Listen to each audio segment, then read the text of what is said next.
Welcome back to our third and final talk for our series Wise Words, where we're looking at what the Bible has to say about different topics. And today is authority. Now, authority is an interesting place to land in our Wise Words series. We started with friendship, we moved on to romance, care of Stu last week, and it seems that we're in the world of relationships, right? Friendship, romance, the connection's clear. But authority, how does authority fit in? If we pan back a little, you'll see that each of these talks has something to do with how we relate to the world we live in. Friendship and romance both deal with deliberate and chosen relationships. Today, we look at one that isn't voluntary, but like friendship, it's something that impacts all of us. We're going to be looking at the interaction between us, governing authorities, and what, if anything, God has to say about it. Now, by the next election, barring child prodigies in our room, you'll be intentionally caught up in this often unexpressed relationship. In Australia, we don't tend to like authority too much, well, unless we have it. The idea of someone or some institution exercising authority over us and with the power to enforce it, well, it gets our heckles up. But this topic could hardly be more relevant for our times, could it? The authorities of our state are in overdrive. This global pandemic has meant, like never before, we're aware of our governing authorities and resident experts. I don't know about you, but I almost count Premier Dan Andrews and Professor Brett Sutton amongst my friends. I'm seeing and hearing from them so regularly at the moment. Our government has been ramping up the control, hasn't it? It was a state of emergency, now it's a state of disaster, and special powers, special authority to act has been dispensed. Now, for the most part, that's okay. They're trying to do something to help all of us. That is, after all, their job. They are in the place to serve the interests of the people of Victoria. And they're able to enforce their authority. There are consequences for rebelling against the rules put in place. Officers of the law have power like never before. And when we start unpacking that, that could be a little scary. But from our passage in Romans 13, as it points out, and in this instance rings true, you have nothing to fear if you do right. I'm sad to say, but without negative consequences, punishments in the form of fines, etc., we wouldn't obey the laws.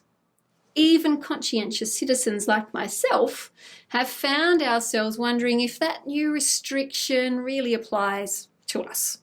8 p.m. curfew? Surely that's just for the unreasonable, irresponsible sorts. And though it's pointed out to me time and again, it's for the good of others and something that should motivate me as a Christian, it's still good to have the authority enforce it. Otherwise, I might be tempted to disobey. I do have the freedom to disobey, but it's going to cost me a hefty fine. So from our passage today on this topic of authority and our relationship to it, I'd like to draw out 2 points. 1, we are called to submit to the governing authorities as they are established by God and for our good. And 2, governing authorities are not the ultimate authority in the Christian life. Now, on first hearing these 2 points, they may sound like contradictions, but I hope in the course of our talk to show you that they are in fact complementing principles that we can work with. So, Romans 13. As followers of Jesus, it is a go-to passage in our Bibles when thinking about how we engage with powers and authorities in our world. And the first verse hits hard. Let everyone be subject to the governing authorities, for there is no authority except that which God has established. The authorities that exist have been established by God. Our governing authorities don't acknowledge God, though. They don't recognize his authority in any of their decision-making. So what on earth can God have to do with them? Perhaps it was different for Paul when he was writing. Hardly. It was likely more difficult for his original readers to hear this. They lived under Roman rule, which was in effect a totalitarian regime. Christians were a minority and a curiosity to the Roman society. They had no political power or prestige. They were an irrelevance on that front. So there isn't any sense in which this was written back in the good old days when the powers that be acknowledged God of the Bible. No, what Paul is reminding his readers and all of us these centuries later is that no one has any power or authority other than that which God allows. And whether they acknowledge him or not, he is the ultimate source of their authority. All authority is derived from him.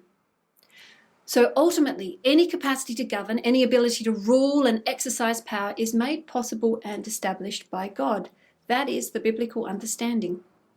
Right back at the beginning, God gave human beings the right to rule and administer creation under him. And you can find that in Genesis 1. And though we stuffed up the relationship by distrusting God's goodness, and that's laid out for us in Genesis 3, God's trustworthiness and goodness as a sovereign ruler over all human society hasn't changed.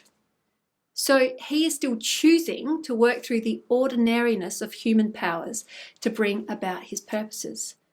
As history attests, kingdoms and empires of the world have come and gone. God has remained.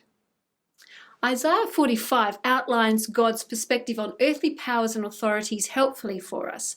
Listen to what he says about Cyrus, a head of a ruling power and force in that day and time, and a threat to God's people. From verse 1, "This is what the Lord says to his anointed, to Cyrus, whose right hand I take hold of, to subdue nations before him, and to strip kings of their armor, to open doors before him so that gates will not be shut. I will go before you and will level the mountains. I will break down gates of bronze and cut through bars of iron. I will give you hidden treasures, riches stored in secret places, so that you may know that I am the Lord, the God of Israel, who summons you by name.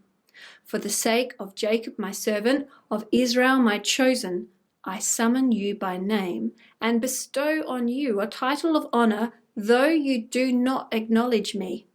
I am the Lord, and there is no other. Apart from me, there is no God." God's call to submit to authorities in Romans 13, particularly verse 5, is in light of this truth. God is ultimately in control. Subjecting ourselves to the authorities of the day is honouring God's ordering of history, trusting him and his plans that he is worthy of that trust. We can be especially comforted by the reality that all authority in heaven and on earth has been given to Jesus, who laid down his life for us. But also in our Romans passage, we note the expectation is that governing authorities will carry out the basic duties of rewarding good and punishing wrongdoing. We are right to expect our authorities to be on about justice. The authorities have been established by God, and we are called to submit to them, but they are also established by God as his servants to do good. 3 times in just 2 verses, verses 4 and 6, the governing authorities are named as God's servants, not their own masters, nor a law unto themselves. They are answerable to the one from whom they have ultimately derived their authority. They are God's servants. And those servants who recognize this, that their authority is derived, it's given, will exercise their power and authority with care and caution, knowing that they have been put there for the good of all they govern. Right now, I think our leaders are doing this to the best of their abilities in very trying circumstances. Though there will be time for critiquing later, I think our Premier is doing an excellent job of servant leading. He's willingly taking on responsibility. He's avoiding laying blame. He is sacrificially leading day by day, seeking to serve for the good of the state, making tough and unpopular decisions for the overall good. We are to submit to their authority in matters of state, and we are to pray for them as they exercise this authority. Do you ever think to do that? So I hold that up as a good example. But while authority is given by God for those governing to exercise it, they may not do it in such a way that honours the privilege and responsibility. And that leads to my second point. Governing authorities are not the ultimate authority in the Christian life. Sometimes this Romans passage has been poorly used to insist that Christians submit to ruling authorities in any and every situation, no matter how badly that authority is being exercised. That's not the tenor of this teaching.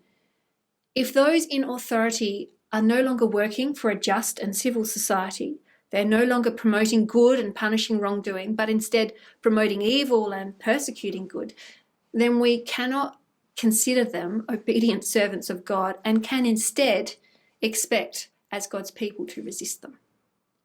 For the Christian, as called on earlier in chapter 12 of Romans, we are called to seek to do what is right, to live at peace with everyone, to leave vengeance to God, and to overcome evil with good.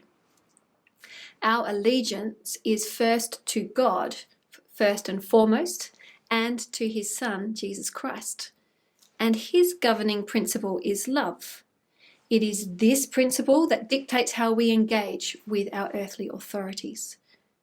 We must first and foremost love God and seek to promote the good of our neighbour. So sometimes obedience and allegiance to God first and to doing good may require resistance to the authorities, not submission. Daniel and his contemporaries Shadrach, Meshach and Abednego are great examples of this. Fabulous names, aren't they? King Nebuchadnezzar demanded all subjects to bow down and worship him. Now that directly contradicted God's law to worship God alone. And they owed the Lord God their first allegiance. So they refused, and they were willing to bear the consequences in trusting themselves to God, which was an amazing testimony to the king. He was astounded. And as a result, the king ended up praising and worshipping the true God. So we are called on to resist when what the state demands conflicts directly with God's command, as a means of stating our trust in and allegiance to the good God. There are instances when civil disobedience for the sake of honouring Christ is right. Perhaps you can think of instances you might discuss shortly. But also, thanks to the good and just society we live in, built, I might say, on the Judeo-Christian foundations, we can and ought to use the authority we have been granted by God to do good. God has granted us a society where we have the freedom to speak, to petition those in governing authority, to peacefully, respectfully protest, and to be a voice for the good of our neighbour, who may not have the power to act. There will be no perfect society here, no utopia without the good, perfect, and complete reign of Jesus, and that day is coming. But in the meantime, we are to entrust ourselves to God and be subject to the governing authorities, recognizing the ultimate authority is God's alone, and he has given it all to Jesus. Jesus, who exercised his authority by laying down his life for us and doing us the ultimate good in rescuing us from sin and death and inviting us into a relationship of lasting peace with the living God. And now that's an authority I will happily sit under.